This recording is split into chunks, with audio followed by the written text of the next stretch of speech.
சாத்திரப்படியும் சட்டப்படியும் இவ்வாறு கல்வி மறுக்கப்பட்ட காலத்திலேதான் வள்ளுவர் சொல்றாரு, எண்ணென்ப ஏனை எழுத்தென்ப இவ்விரண்டும் கண்ணென்ப வாழும் உயிர்க்குன்னு சொல்றாரு.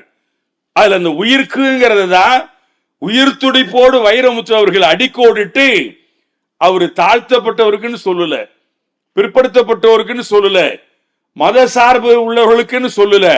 இந்த உலகத்தில் இருக்கிற உயிர்கள் இருக்கு பாருங்க, மனிதர்கள் மட்டுமல்ல, எல்லா உயிருள்ள அனைத்தும் கற்க வேண்டியது கல்வி. அந்த கல்வியை கொடுக்க வேண்டியதுதான் ஒரு உயர்வான சமுதாயத்தினுடைய நோக்கம். அதை மறுப்பது என்ன நியாயம் என்று இன்னைக்கு நீட் தேர்வு எழுதிக்கிட்டு இருக்கிற இந்த காலகட்டத்திலேயும் கல்வியை உயிருள்ள அனைவருக்கும் பொது என்று சொன்ன அந்த பெருமைக்குரிய வள்ளுவன் என்று வைரமுத்து அவர்கள் இங்கே சுட்டி காட்டி இருக்கிறார்கள்.